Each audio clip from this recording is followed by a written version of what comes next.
एका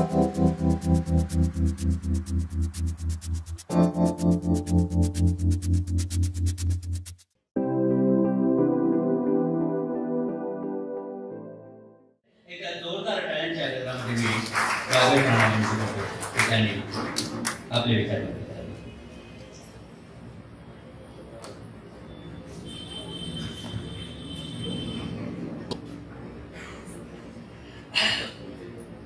आप्पासाहेब म्हणतात इथूनच बोलतोयस तू. म्हटलं हो, मराठी कथेचा कथासंग्रहाचं प्रकाशन आहे, मराठी आहे. त्यामुळे या ठोकळ्याला काय म्हणतात मराठीत मला अजून माहिती नाही. याला ओडियम असं म्हणतात. ओडियमला मराठी शब्द काय मला माहिती नाही. मी शब्दकोशात गेलो, तिथे लिहिलं होतं दोन्ही क्षेपधारक ताव मारक उभी आडवी काष्टपट्टी. आता हे शुक्ल काष्ट कोण घेईल? आणि माझ्यासारख्या वक्त्याची उंची बघता म्हणजे बुटकी बघता, तिथं उभं राहिल्यानंतर फक्त मानच दिसते आणि सगळ्यांना अपमान करून बघावं लागतं. तर ह्यांचा अपमान व्हावं असं मला वाटत नाही आणि म्हणून इथे बोलत आहे. ह्या वसई विरार परिसराचा संपूर्ण कायापालट करणारे आमचे आप्पा, यांना आम्ही आमच्या कलावंताचे सांस्कृतिक मंत्री म्हणतो. विधानसभेत काही असतील ते, त्यांची विधानसभा आहे. माझं विधान असं की आमच्या कलावंतांचं हे माहेरघर आहे. आणि तुमच्या असं मगासपासून लक्षात येईल की जेव्हा प्रकाश म्हणत होता की रहस्य कथेचा बादशाह रत्नाकर मतकरी, त्यावेळी हळूच आप्पा मला म्हणाले, अरे मतकरींच्या अगोदर बाबूराव रंगाळकर होते. इतकं संदर्भ साहित्याचा असलेला एकमेव मला असं वाटतं राजकीय लोकनेता असावा. मराठीवर प्रेम, मराठी भाषेवर प्रेम, पुस्तकांवर प्रेम. आम्ही ज्यावेळी बैठकीत बसतो संध्याकाळनंतर, तेव्हा सांगितलं नाही, हा बोला बोला. त्यावेळी त्यांची रसवंती आणि हिटलरवर बोलणं जे त्यांनी ऐकलेलं आहे, त्यांना आप्पा म्हणजे काय हे जवळून कळतं. त्यामुळे त्यांच्या बाजूला बसणं म्हणजे वडाच्या सावलीत बसल्यावर जसं आपोआप ज्ञान मिळतं ना, तसं बाजूला बसलं तरी दोन चार शब्द कळतात आणि हे आप्पा आहे. असे आमचे आप्पा तुझ्याकडे दोनदाच बसले, माझ्याबरोबर बऱ्याच कार्यक्रमात बसलेले आहेत. बसणं इन्व्हर्टेड कॉमामध्ये. त्यानंतर आमचे प्रकाशक अशोक मुळे. अशोक मुळे मगाशी म्हणाले की अशोक बागवे वसई झाल्यानंतर माझ्याकडे जेवायला यायचे. आता माझ्याकडे जेवायला येत नाही, ते प्रकाशकडे जेवायला जातात. याच्यात जेवणाचा काही मुद्दा नाहीये. याचा अर्थ असा आहे की प्रकाशचे आई वडील आले. मगाशी सुचित्रा ज्यावेळी इकडे आली त्यावेळी मला म्हणाले की माझ्या बाबांबरोबर उभे राहते. तर मागचं जे नातं आहे म्हणजे हा जावई आहे, जावईची भलामण करावीच लागते. तर हा आणि आणखी का त्याच्याकडे जेवायला जातो मी, कारण एक चांगला लेखक तुला मिळावा म्हणून. तुझ्याकडे जेवून काय उपयोग नाही, कुठला लेखक मिळणार नाही. त्यामुळे आता तिसरा कोणतरी सापडला ते बघतो.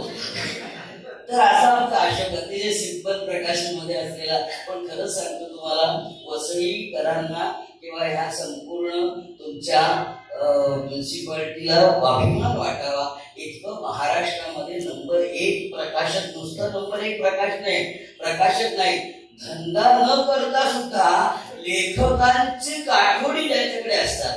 मी नेहमी असं म्हणतो की बँकेत तुमचा किती बॅलन्स आहे हे महत्वाचं नाही, सेफ डिपॉझिट कुणाचं पाहिजे, माणसांचं सेफ डिपॉझिट पाहिजे. तसं माणसांचं आणि लेखकांचं सेफ डिपॉझिट असणारा हा आमचा प्रकाशक आहे. आणि माझी पुस्तकं छापतो म्हणून नव्हे, पण फार चांगल्या आणि नवीन लोकांना प्रोत्साहन देणं हे सगळं महत्वाची गोष्ट अशोक करतो. आमचे महापौर बसलेले आहेत. मगाशी कळलं तुम्हाला की काय वाणी आहे. लक्षात घ्या, साहित्यिक माणूस हा दारुडी असतो. तो बरोबर भल्या भल्याने डोलायला लावतो आणि संध्याकाळच्या आधी डोळ्याला लावणं, हा जो भाषेचा प्रभाव आहे, हा प्रभाव सगळ्यात महत्वाचा आहे. त्यामुळे त्याला आम्ही आमच्या मराठी सत्यनारायणचा प्रसाद म्हणतो. असा आमचा प्रसाद कुलकर्णी आहे. एकनाथ आवाड मगाशी अतिशय सार्थ वर्णन केलंस तू की बालकविता आणि बालवाङ्मय लिहिणं अतिशय कठीण गोष्ट आहे. भल्या भल्यांनी हात टेकलेले आहेत, भले भले मोठे लेखक बालवाङ्मय लिहू शकलेले नाही. आणि असं हे व्रत घेऊन लिहिणारा जर कोण असेल तो एकच नाथ आहे आणि त्याचं नाव एकनाथ आहे, तो आवाड. आणि प्रकाश बद्दल मी काय सांगावं, प्रकाश हा इतका साधा आहे. मगाशीच कळलं ना तुम्हाला की किती नावं घेत होता. आप्पा म्हणाले काय वर्ग चाललाय का, उपस्थिती उपस्थिती उपस्थित उपस्थित असं. पण त्याला भाबडं वाटते, त्याला संपूर्ण कुटुंब त्याचं इतकं भोळं आणि भाबडं आहे ना, छान आहे. सगळी माणसं छान आहेत. त्यांच्या कपाळाला आठ्या नसतात, कपाळावर आठ्या असतात ना ज्या माणसाच्या, त्याला खरं सर्टिफिकेट देते ती, जाऊन या माणसाकडे जाऊ नका. असं हे सगळं लोकसवाड आहे. आणि सतीश मगाशी बोलताना बरोबर आहे, हा मराठीचा मोठा कवी आहे. आज तो सूत्रसंचालन करतोय, याचा अर्थ संपूर्ण कार्यक्रमच कुठल्या उंचीवर नेतात हे फार महत्वाचं आहे. कारण मी महाराष्ट्रात असे सूत्रसंचालक पाहिलेत आप्पा, त्यांचं सूत्र एकीकडे आणि संचालन एकीकडे असं पण असतं. एका ठिकाणी मी परवा गेलो होतो, परवा म्हणजे 2 वर्षापूर्वी तिकडे गेलो होतो एका कॉलेजमध्ये आप्पा, आणि मी प्रिन्सिपलच्या बाजूला बसलो होतो. प्रमुख पाहुण्यांना ओळखावं म्हणून प्रिन्सिपलच्या बाजूला बसवतात, म्हणजे नवरा नवरीचं सिंहासन तर वेगळं असतं, आहे कुठे द्यावा हे लोकांना कळावं. तर तसे तिथे बसलो होतो आणि समोरून त्या बाई ज्या होत्या कॉलेजच्या आणि Marathi M A with Marathi असे असलेले, ते काय म्हणाले मला, आता मी आदरणीय भागवत सरांना मंचकावर बोलवते. म्हटले येणार नाही, येणार नाही. तिला वाटलं मी बहीण आहे म्हणून आणखी जोरात म्हणाले, आदरणीय भागवत सरांना मी मंचकावर बोलवते. म्हटलं नाही येणार. शेवटी प्रिन्सिपल म्हणा, हो तुम्हाला बोलवते. हो म्हटलं कुठे बोलवते त्या. मी गेलो स्टेजवर आणि म्हटलं याला रंगमंच म्हणतात, व्यासपीठ म्हणतात, विचारपीठ म्हणतात, मंचक म्हणजे पलंग.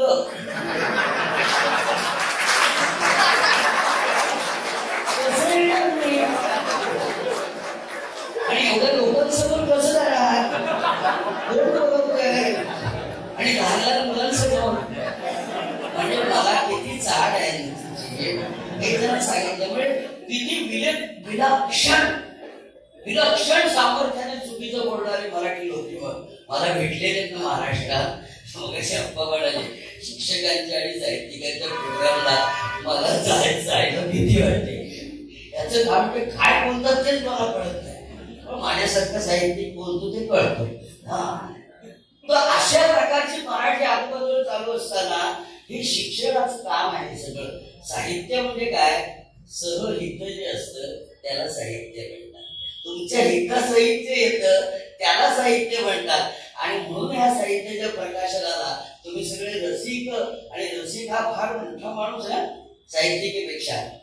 आमचे ज्ञानेश्वर असं म्हणतात, वक्ता वक्ताची नोहे श्रोतेने विण, समोर कुणीच नाही आणि वक्ता आपला बोबलत बोलतोय, काय उपयोग आहे त्याचा. जसं रसिक नसेल तर रसही निर्माण होत नाही.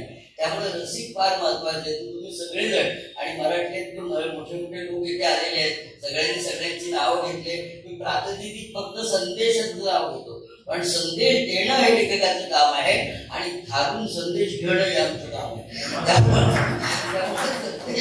त्या एवढंच मला कळतं. आता कथा, कविता संग्रहाच्या बरेच जण जातात कथा संग्रह. कथा हा शब्द कधी आला मला माहिती नाही, तो आपला नाहीये. गोष्ट आपल्या परंपरेत गोष्ट आहे. आजीने नातवाला सांगितलेली गोष्ट सांगतात. असं म्हणतो का आजीने नातवाला कथा सांगितली बरं आज नाही, गोष्ट. आणि गोष्ट मध्ये काय माहिती आहे, जे इष्ट असतं ना ते सगळं गप्पांमध्ये येतं, त्याला गोष्ट असं म्हणतात. ही गोष्ट सांगण्याची परंपरा आपल्याकडे एवढी जुनी आहे. म्हणजे मी तर म्हणतो भगवद्गीता ही सुद्धा कृष्णाने अर्जुनाला सांगितलेली गोष्ट आहे. कोणीतरी ऐकणारा असल्याशिवाय कोणीतरी सांगणारा असत नाही. आणि म्हणून तो सांगणारा त्याच वेळी प्रफुल्लित होतो, अतिशय रसपूर्ण होतो. याचं कारण ऐकणारा कान देऊन ऐकतो, कारण बोलणारा एका तोंडाने बोलतो, ऐकणारा दोन कानाने घेत असतो. तो जास्त संपुष्टात असतो, तो जास्त ऐकत असतो. आणि म्हणून गोष्ट सांगणं ही जी आपली परंपरा आहे ती आपल्याकडे आलेली आहे. आपल्याकडच्या सगळ्या गोष्टी ना, पूर्वीच्या काळी तुम्ही कुठलंही पुस्तक उघडा, एका गावात एक गरीब ब्राह्मण राहत होता. गरीब दरिद्री गरीब म्हणजे भारताने आधीपासूनच हात वर केले. आम्ही नाही, आम्ही गरीब दरिद्रीच आहोत. एका गावात एक गरीब दरिद्री ब्राह्मण राहत होता. तो एका गावात एक गरीब शेतकरी राहत होता. असं तर नाही म्हटलं. एका राज्यात एक गरीब राजा राहत होता. गरीब राजा नाही होऊ शकत, पण गरीब शेतकरी आहे. आणि गोष्ट कधी सुरू होते माहिती आहे? एक होता राजा, एक होती राणी. गोष्ट नाही सुरू झाली. गोष्ट कधी सुरू होते? एक होता राजा, एक होती राणी, पण त्यांना मूल नव्हतं. बरं का? गोष्ट तिथून सुरू होते. गोष्ट कधी पहिल्या वाक्यात सुरू होत नाही. जगातली कुठली गोष्ट पहिल्या वाक्यात सुरू झालेली नाही. जगातली प्रत्येक गोष्ट तिसऱ्या वाक्यात सुरू झालेली आहे. आणि म्हणून उत्कंठा जसा म्हणाला, हे गोष्टीचं मूलाधार आहे. तुम्हाला वाचताना कंटाळा झाला. सुरुवात मध्ये मराठी कथेचा एवढा पंजवारा उडाला होता. ही पानं वर्णन काय तर दिवाणखान्यात बसलेले आहे. पियानो असा उघडलेला आहे. आकाशात बघताय तर ढग येत आहेत आणि त्या आकाशातल्या ढगचं जे काही शेड सारवलं जायचं जवळजवळ 10 पानं तेच. कथा पुढे सरकतच नाही. नाट्य असलं पाहिजे कथेमध्ये. याचं कारण असं की नाटक बघा तुम्ही पाहताय आणि तुम्हाला एकच माणूस 3 तास जेवताना दाखवला तर त्याला म्हणाल का नाटक आहे? नाही, काहीतरी घडलं पाहिजे, संघर्ष असला पाहिजे, 2 व्यक्ती आल्या पाहिजे, वेगळे स्वभाव असले पाहिजे, त्यांच्यामध्ये काहीतरी नोकझोक झाली पाहिजे. ही जी सगळी बीज असतात ना, ही कथेची बीज आहेत. ही सगळी कथेची बीज आपल्याकडे पूर्वापार प्रमाणे आलेली आहेत. आणि आपल्याकडे बोधकथा होत्या. बोधकथा ही आपल्या भारतीय संस्कृतीची जगाला दिलेली सगळ्यात मोठी देणगी आहे. तुमच्या असं लक्षात येईल. आपल्याकडे हे आहे, पंचतंत्र आहे, आपल्याकडे नीतिकथा आहे, आपल्याकडे बोधकथा आहेत.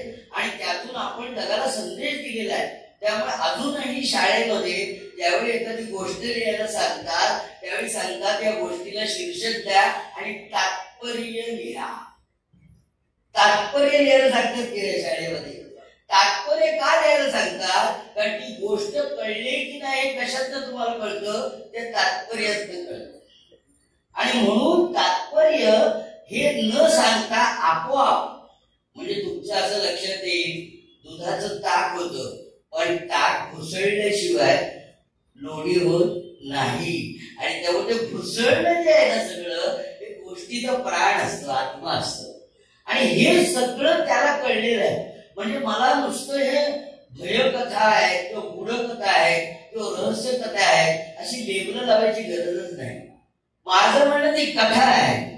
आणि ती कथा कशी आहे की सुरुवात झाल्यानंतर शेवटपर्यंत जी तुमचं बोट आईप्रमाणे ओढून नेतं ना रस्त्यावर, तसा रस्सी केला पाहिजे त्या कथेमध्ये.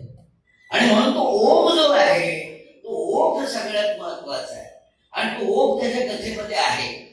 संवाद फार महत्वाचे असतात वर्णनापेक्षा गोष्टी. तुमच्या असं लक्षात येईल, आपण ज्यावेळी सगळेजण भेटतो त्यावेळी बोलतोच की नाही, तर गप्प बसून असतो. शोकसभा नाही, त्यामुळे गप्प बसून असतो. काय कसं काय, आता मी आल्यानंतर 10-15 जण आले, कसं काय बाबा सर छान आहेत ना, मस्त आहे, हे असं म्हटल्यामुळे आपल्याला बोलावं असं वाटतं ना. नाही तर आलाय बसलाय ये कधीतरी बोलेल असं नाही आपण करत. त्यामुळे गोष्टीमध्ये ना एकमेकांचे संवाद असणं फार महत्वाचं असतं. ते वर्णन तिथे कमी असतात आणि संवाद तिथे जास्त असतो ना, ती गोष्ट तुम्हाला खोलाकडे घेऊन जाते. आणि ते संवाद पण कसे असतील माहिती आहे की अतिशय सहज असले पाहिजे. असं नाही म्हणता का अलंकारिक भाषा ही महत्वाची नाहीये. आता जर समजा आपला मित्र आला तर आपण असं म्हणू का, या या तुमच्या चरण कमळाची धूळ आमच्या उंबरठ्याला लावा. त्याची कसली चरण कमळ? भाजप असलं तरी कमळ नाहीत ना, चरण कमळ करली. आपण मित्र आल्या म्हणजे ये बस. आणि आपल्या मनात वेगळं कसं कशाला आला असं पण असतं. हे सहज आहे. आणि ही सहजता जी आहे ना, बसावं खाली बसा, ही जी सहजता आहे ना, ही सहजता ही आपल्याला त्या सगळ्या व्यक्तिरेखेमध्ये असली पाहिजे. ती व्यक्ती माझ्यातली वाटली पाहिजे, ती हाडामासातली वाटली पाहिजे, ती मन असलेली वाटली पाहिजे. आणि हे ज्याची व्यक्तिरेखा असते ना, हे सगळ्यात महत्वाचं असतं. आणि ह्या सगळ्या साध्या व्यक्तिरेखा त्याच्या सगळ्या त्या कथा संग्रहात आहे. मी विषय सोडून बोलत नाही, मी कथेवर बोलतोय, लक्षात घ्या. आणि हे जे आहे ना, याच्यामध्ये बाकीच्या सगळ्या कथा तुम्हाला माहिती आहेत. गावामध्ये भूतकेत असतात, झाडावर हाडळ असते, कोणतरी तो खबीस असतो, तो आपल्या काहीतरी सांगत असतो, ती भीतीदायक वातावरण असतं. पण मला आश्चर्य काय वाटलं, याच्या दोन कथा अशा आहेत ज्या विज्ञानाच्या जवळ जात आहेत. विज्ञानाच्या जवळ जाणं हे सगळ्यात महत्वाचं आहे. कारण विज्ञानाचं अज्ञान असल्यामुळे भीती निर्माण होते. तुमच्या असं लक्षात येईल. सगळ्या आपल्या अद्भुताचं रहस्य भीतीमध्ये साठलेलं आहे. तुमच्या असं लक्षात येईल. अद्भुत रस हा सगळ्यात महत्वाचा रस आहे. आपल्या जीवनात अद्भुत रस नसताना तर काय उपयोग नव्हता. आणि म्हणून 11व्या अध्यायात ज्ञानेश्वरांनी म्हटलेलं आहे अद्भुत रसाला, असं म्हटलेलं आहे की जेथ शांताचे घरा अद्भुत आनासे पाहुणेरा आणि इराई रसा क्रांती करा दादा मागू. तो शांत रसाचं घर आहे, तो बरोबर आहे. पण जो 11व्या अध्यायामध्ये जे विश्वरूप दर्शन आहे, हे विश्वरूप दर्शन आश्चर्यकारक आहे. आश्चर्य नसेल तर त्या जीवनाला काही उपयोग नाही. आणि म्हणून रहस्य किंवा अद्भुत हे असणं सगळ्यात महत्वाचं आहे, बरं का. अद्भुत आलंय त्यामुळे अद्भुत असणं हे सगळ्यात महत्वाची गोष्ट आहे. आणि तो अद्भुताचा धागा त्यांनी पकडलेला आहे. आणि म्हणून विज्ञान कथा कशात माहिती आहे, लो ग्रॅव्हिटी पॉइंट, जिथे लो ग्रॅव्हिटी पॉइंट असतो म्हणजे गुरुत्वाकर्षणाचा दाब कमी असतो, तिथे माणसं तरंगायला लागतात. हे जोपर्यंत माहिती नव्हतं तोपर्यंत ते अद्भुत होतं. आता विज्ञानामुळे माहिती झालं.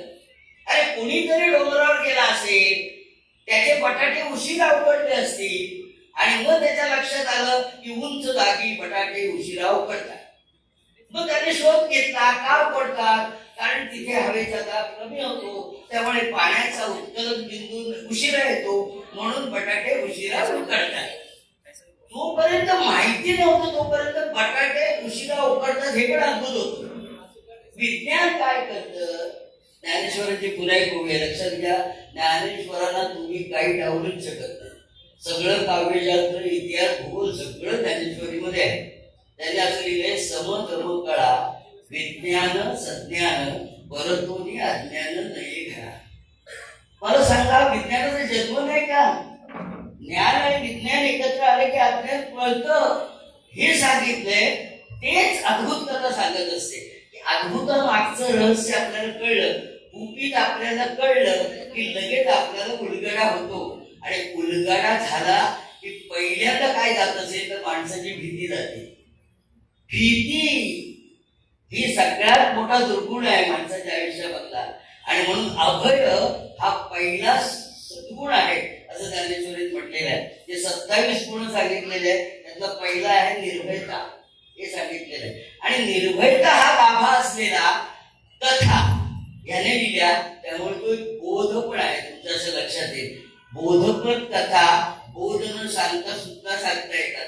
आजी ज्यावेळी गोष्ट सांगते ना आपल्याला, त्यावेळी असं म्हणत नाही आता मी तुला तात्पर्य सांगते या गोष्टीचं, बरं का, हे तात्पर्य असे असे आहे असं सांगत नाही. सहज जाता जाता चांगला शिक्षक कोण माहित आहे, जो जाता जाता तुम्हाला वळण लावतो.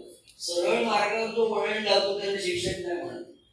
वळण असेल तिथेच वळायला पाहिजे, नाही तर ऍक्सिडेंट होतो. आणि म्हणून तुम्ही जे हाताची बोट पकडून तो नेतो ना सगळीकडे, त्यामुळे ह्या कथा आणि शेवटची कथा 40 पानाची आहे ना, ती तर तुम्ही वाचाच, जरूर वाचा. त्याला म्हणताय काय, प्लॅनेट पीस.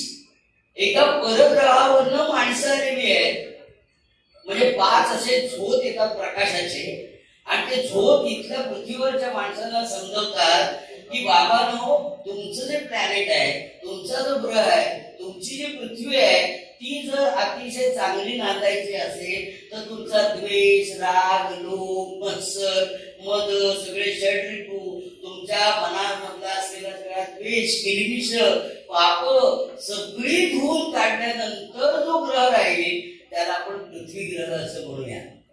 आणि पृथ्वी ग्रह हेच आपलं राष्ट्र होऊ दे अशा प्रकारचा अतिशय मोठा विचार एक कवितेच मनात येऊ शकतो. आणि आताची सगळी परिस्थिती आणि त्या देशाचं वर्णन त्याने केलंय, त्या देशातल्या संपूर्ण राजकारणाचं वर्णन केलंय, त्या देशातल्या सगळ्या तत्वाचं वर्णन केलंय, धोरणांचं वर्णन केलंय. संपूर्ण जपानपासून, रशियापासून, मध्य एशिया, तुर्कस्तान म्हणा, इकडे युरोप म्हणा, ऑस्ट्रेलिया म्हणा आणि न्यूझीलंड म्हणा, सगळ्या देशाचे राष्ट्रप्रमुख आहे, त्यांची सभा भरलेली आहे, त्या सभेमध्ये अमुक विनिमय झालेला आहे. हे सगळं वाचल्यानंतर मला वाटलं की हा माणसाचा आराखडा केवढा मोठा आहे, आवाका केवढा मोठा आहे. आणि यातून तो काय सांगतोय, तो मानवतेचा संदेश देतो. शेवटी बोध लक्षात घ्या, कुठल्याही गोष्टीचा, कथेचा बोध असणं सगळ्यात महत्वाचं आहे. आपण म्हणतो ना, कादंबरीमध्ये काय संदेश दिलाय बुवा, कथेमध्ये काय संदेश दिलाय, कवितेच्या बाबतीत लागू नाही. कारण कविता अनेक अर्थ देत असते, ती एकच एक निष्कर्ष देत नसते. पण कथा सगळं गद्यवाङ्मय जे आहे ते निष्कर्षाचंच असतं आणि ते निष्कर्ष देत असतं, ते बोध देत असतं. म्हणून शेवटची कथा मी आपल्या सगळ्या भारतीय कथा अमृतामध्ये असलेली एक कथा सांगतो. आणि आज आप्पा आहे म्हणून मी सांगतो. आणि आजची परिस्थिती काय आहे, आज आपण पाहतो आहोत की काय म्हणतात त्याला, पोस्टेड ट्रुथ नावाची गोष्ट आपल्याकडे आलेली आहे. एखादी गोष्ट 10 वेळा खरी आहे, खोटी सांगितली की ते खोटच वाटतं. आणि हे याचा आताच्या सत्ताधाऱ्यांनी फार चांगला उपयोग केला. ते फार चतुर आहे, ते फार न्यायी नाहीये, ते चतुर आहे. आणि ते चतुर आपल्यापेक्षा चतुर ठरले म्हणून ते तिकडे गाडीवर बसले. पण हा जो सगळा तुमच्या असं लक्षात येईल की हा जो सगळा भयावह असा जो कालखंड आहे, आताची 5 वर्ष, मागची 5 वर्ष, आताची 5 वर्ष, हे काही खरं नाही. आपण इथे बोलतो, उद्या बोलण्यावर टॅक्स लावतील, उद्या हवा किती घेतली म्हणून नाकाने ह्याच्यावर टॅक्स लावतील, उद्या तुम्ही किती पळाला एवढं फूट बघतील आणि सांगतील एका फुटाला 4 आणे द्या. आता हे जे सगळं आहे हे कशामुळे होतं माहितीये का? याचं कारण ज्यावेळी संस्कृती आणि साहित्य मारलं जातं, ज्यावेळी विचारवंताची डोकी फोडली जातात, ज्यावेळी त्यांचा रक्तपात केला जातो, हे साहित्याला ज्यावेळी साहित्याचा खून पाडतात ना, त्यावेळी अशा प्रकारच्या घटना घडतात. आणि हे साहित्यिकाने सांगायचं असतं, न डगमगता सांगायचं असतं. हे जे चाललं आहे, एकटा साहित्यिक बोलू शकतो या सगळ्या, कारण तो कोणाचा बिंदार असतो. शब्द हे त्याचं धन असतं हो. शब्द वाटेचे ना लोका, असं तुकोबा म्हणाले आम्हाला. त्यामुळे शब्द जे सांगतात ना, ते जे सांगतात त्याचा विचार करून या गोष्टी ज्या आपल्याकडे हिसाब नीतीच्या आल्या किंवा अशाच्या आल्या, त्या सगळ्या कशा आल्या? ते हिसाब नीतीची गोष्ट एवढीच आपल्याला माहिती आहे, त्याच्या पुढची गोष्ट आपल्याला माहिती असली पाहिजे. त्यामुळे हिसाब नीतीतली आपण एक गोष्ट सांगतो की पूर्वी एक कावळा होता. कावळा, त्याला तहान लागली. बघा, एकदा एक कावळा होता, एकदाच होता. एकदा त्याला तहान लागली, एकदाच लागली आणि तो गेला, वन फिरला. आणि काय चमत्कार, त्याला काय दिसला? एक रांजण दिसला. आताच्या मुलांना रांजण माहिती नाही, त्याला कामण विचारलं तर धांगड घेऊन येतात. रांजण दिसला, मोठं मडकं. कावळा गेला, काठावर बसला. कुठे होतं पाणी? तळाला. याला म्हणतात जैसे ती राजकीय परिस्थिती. रांजण किती मोठा असू दे, पाणी तळालाच असते. त्यामुळे कावळा बसला काठावर, कावळा बसला काठावर, आत डोकावून पाहिलं तर पाणी तळाशी. पण कावळा हुशार होता, त्याने काय केले? आसपास फिरला आणि दगड गोळा केले. दगड गोळा केल्यावर त्याने काय केली? युक्ती केली. कुठली युक्ती केली? तो काठावर राहिला, एक दगड टाक, दुसरा दगड टाक, तिसरा दगड टाक. त्याला जनता म्हणतात. संस्था कशी आणायची? दुसरा दगड टाक, तिसरा दगड टाक. त्याने टाकले दगड, पाणी असं वर आलं. पाणी वर आल्यानंतर तो पाणी प्याला, 5 वर्षांनी, आणि त्याची तहान भागली बरं काय, तहान भागली, आणि तहान भागल्यानंतर आनंदाने उडत उडत उडत उडत गेला. जुनी गोष्ट इथे संपली, नवीन गोष्ट मी सांगतो.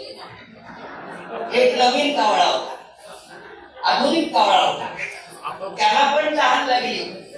तो पण तहानेच्या शोधात वणवण वणवण वणवण वणवण. वणवण हा शब्द लक्षात ठेवा.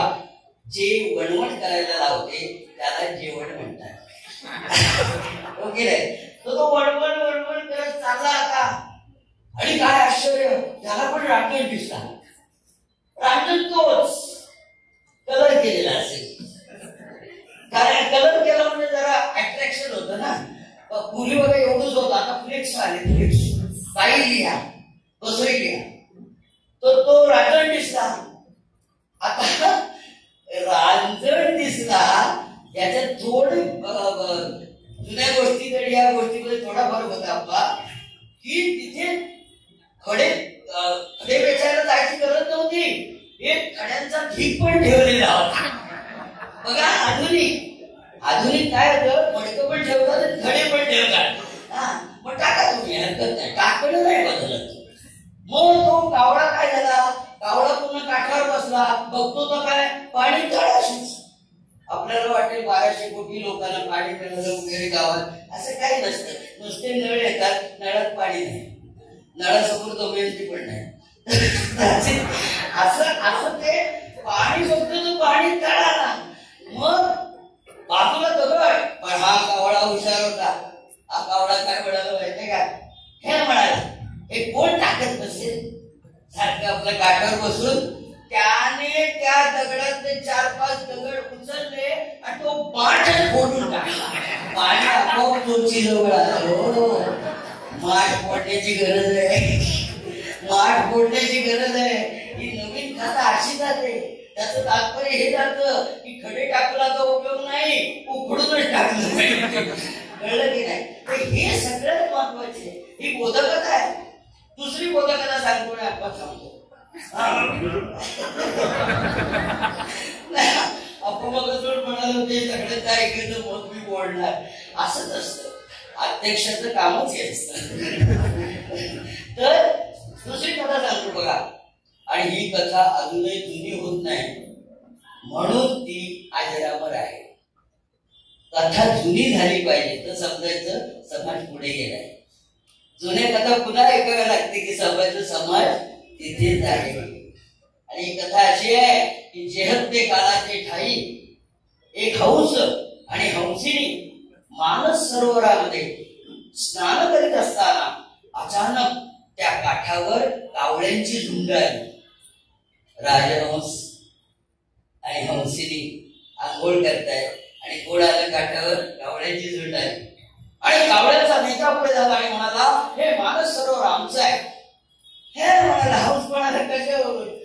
वर्षानुवर्षे पिढीचा आमचे पंडोबा आजोबापासून आम्ही इथे नाहतोय, आम्ही इथे जलक्रीडा करतोय, तुम्ही कोण? नाही, कावळ्याचा नेता जोडतो होता. तो म्हणाला, असं नाही, हे मानस सरोवर आमचं आहे. हंसाने शेवटचं वाक्य सांगितलं, हे मानस सरोवर हंसाचे आहे. कावळ्याचा नेता अजून म्हणाला, बरोबर आहे ना, बरोबर आहे, हे सरोवर मानस सरोवर हंसाचंच आहे. पण हंस कोण, तुम्ही की आम्ही? ठरवणार कोण? हंस कोण? आणि हंस कोण हे हंसाला ठरवता येणार. तू बघतोय पांढऱ्या शुभ्र रंगाकडे, लाल चोचीकडे, चवदार मानेकडे, पण मी हंस आहे हे त्याला प्रूव्ह करता येणार. कावळ्याचा नेता म्हणाला, हे पहा, तुम्हाला जर कळत नसेल तर मी सांगतो, सगळ्यात कमीत कमी भ्रष्ट शासन पद्धतीला लोकशाही म्हणतात. कमीत कमी भ्रष्ट, चोखंदळ नव्हे, कमीत कमी भ्रष्ट असलेल्या शासन पद्धतीला लोकशाही म्हणतात. ज्यांना वाटतं तुम्ही हंस आहात त्यांनी लाल पानं आणावी, आणि ज्यांना वाटतं मी हंस आहे त्यांनी हिरवी पानं आणावी. कावळे उडे होते संख्येने की हिरव्या पानाचा कच पडला, आणि हंसाचं पूर्वापार असलेलं मानस सरोवर दोनच तिथे लाल पानं होती. कावळ्याचा नेता म्हणाला, बघा लोकशाही पद्धतीने मतदानाच्या पद्धतीने आपण कसं की तुम्हाला 2च मिळाले आणि आम्हाला एवढे मिळाले, त्यावेळी मानस सरोवर आमचं आता खाली करा. आणि ते बिचारे राजहंसांची हंसिणी तिंगूड होऊन नाराज होऊन सरोवराच्या बाहेर पडले आणि कावळ्याची झुंड, ज्याने आयुष्यात कधी पाणी अंगावर घेतलं नव्हतं, नाही तर काळा रंग राहिलाच नसता, ते सगळे कावळे त्याच्यात डुंबायला लागले आणि बिचारा हंस असा उडत उडत उडत चाललाय. हंसिणी मागून चाललेली आहे. रस्त्यात एक गरुड भेटला. गरुड म्हणाला, हो हो हो हो अलभ्यला, उत्तरेगामी असलेले राजहंस दक्षिणगामी कसे काय चालले. आणि मग गरुडाला सगळी हकीकत त्यांनी सांगितली की कावळ्या अमुक झालं तमुक झालं. गरुड भडकला. तो म्हणाला, ते कोण ठरवणार हंस म्हणजे कोणते. या न्यायाने उद्या ते माझ्या कांचनगौरीवर अधिकार सांगते. जा म्हणाले, संघर्ष करा. कोणाला सांगितलं. गरुडाने हंसाला संघर्ष करा आणि निघून गेला. फुकटचा सल्ला देणारे असे असतात. तुला असं नाही म्हणाला, मी येतो चला आपण तिघांनी लढूया, नाही. तो गेला. तो गेल्यानंतर हंस एकदम क्रोधाने लाल झाला आणि परत फिरला. कशाला. संघर्ष करायला. बरं का. क्रोधाने व्याप्त झालेला नर किंवा वानर समान पातळीवर असतात. क्रोधाने नर आणि वानर एका पातळीवर येतात.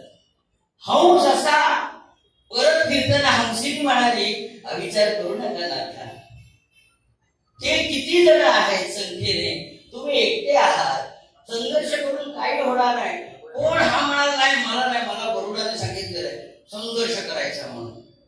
आणि मग हंसिनी ती एक वाक्य म्हणते ना, कधी कधी बायका कधी कधी खूप चांगले बोलतात. कधी कधी पण ती हंसिनी चाळाक्षी होती. ती म्हणाली, तुम्ही असा विचार करू नका, तुम्ही लढू नका, तुम्ही ज्या सरोवरात पोहाल ते मानस सरोवर असेल.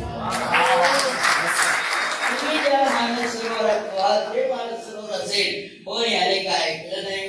हा गेला. ती साध्वी त्याच्या मागून गेली.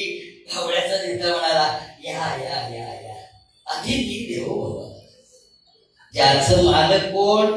हंस. बाहेर पडला काय. कावळे त्याला काय म्हणताय, अतिथी या या या. हंस म्हणाला, हे आमचं आहे. म्हणाले कावळ्याचं नेता, मगाशी नाही काय ठरलं आपलं, लोकशाही पद्धतीने असं करा, तुम्ही 4 दिवस या रिसॉर्टवर राहा, 4 दिवस मजा करा, डुंबा बिंबा आणि निघून जा. हंस म्हणाला, नाही मला संघर्ष करायचा आहे. आणि त्यावेळी त्या काठावर 2 प्रेत होती, एक हंसाचं आणि एक हंसिनीचं. हे दृश्य मानस सरोवराच्या काठावर असलेल्या झाडाच्या ढोलीत एक खार होती. ती खारीने पाहिलं. ती खार पुढे आली आणि म्हणाली, अन्याय अन्याय अन्याय. कावळ्याचं नेता म्हणलं, कसला अन्याय. All fear in love and war. तिसरं प्रेत तिथे होतं, ते खारीचं होतं. तिसरं प्रेत तिथे होतं आणि ते खारीचं होतं. आणि शेवटचं वाक्य त्या कथेचं असं आहे की तुम्हाला जर सत्य सांगायचं असेल तरी सुद्धा संख्येचं बळ लागतं. सत्य जर खपवायचं असेल तर संख्येचं बळ लागतं. आणि पुढे तो असं लिहितो की हे या गोष्टीचे तात्पर्य असेलच असे नाही, कारण तात्पर्य हे स्त्रीच्या कडेवरील मुलासारखे असते, ते तिचेच असेल असे नाही. सांगायचं तात्पर्य असेल या बोधकथेतून आणि या सगळ्या ह्याच्यातून, या साहित्यातून प्रकाश अंधाराच्या आरपार बघायचं कसं असतं. आपण अंधाराच्या आरपार बघत नाही, आपण अलीकडे बघतो आणि बसतो 5 वर्षासाठी. त्यामुळे अंधाराच्या आरपार बघणारा हा जो संग्रह आहे आणि आपण उपस्थितीत आहे म्हणून ही बोधकथा सांगितली. ज्याचा त्याचा अर्थ ज्याचा त्याला कळलेला आहे तो कळावाच. आपण डोळ्याने आंधळे झाले तर चालेल, पण बुद्धीने आंधळे होता कामा नये. हा संदेश लक्षात ठेवा. हे संग्रहाचे